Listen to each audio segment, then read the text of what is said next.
Upper primary, primary বা SLST যাই বলুন না কেন, হওয়ার সম্ভাবনা যে প্রবল, এটা কিন্তু আমরা পরিষ্কার বুঝতে পারছি।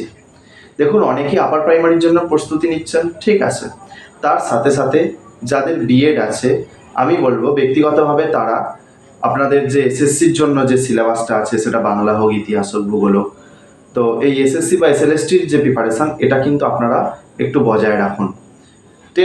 টেটের জন্য প্রিপারেশন করুন, আপার প্রাইমারি টেটের জন্য প্রিপারেশন করুন, কারণ ভবিষ্যতে আপার প্রাইমারি মানে যে টেট সিলেবাস, সেই টেট সিলেবাসের উপর ভিত্তি করে আমার মনে হয় যে এসএলএসটিতেও কিন্তু টেট পরীক্ষা হওয়ার সম্ভাবনা আছে, প্রবল আছে। তো তখন কিন্তু আপনাদের এই টেট প্রিপারেশনটা থাকার দরুন এসএলএসটিতে কিন্তু আপনাদের খুব একটা চাপ হবে না। তো সিলেবাস কেমন হবে, কি হবে না হবে, সেটা আমরা এখন কিছু জানি না।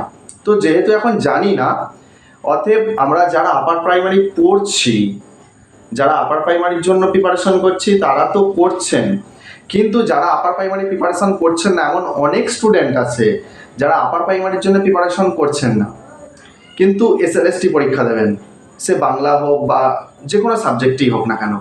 তো আমি তাদের বলবো, তাহলে আপনারা যখন টেট প্রিপারেশন করছেন না, অতএব নিজের সাবজেক্টটাকে কিন্তু একটু গুছিয়ে রাখুন।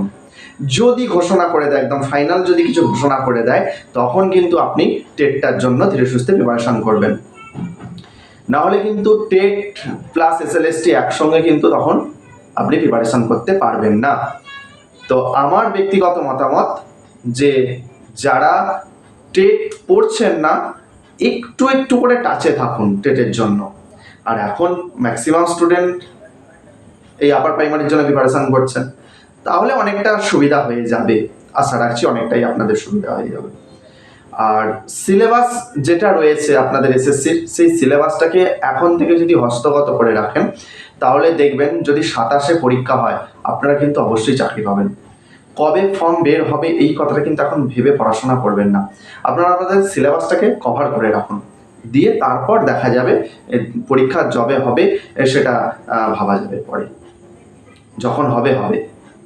কিন্তু আমার মনে হয় টেটের দিকটা একটু গুরুত্ব রাখুন, এবং তার সাথে সাথে আপনাদের এসএলএসটির যে সিলেবাস আছে, যে সাবজেক্টের যে সিলেবাস আছে, সেই সিলেবাসটা অল্প করে কভার করতে থাকুন।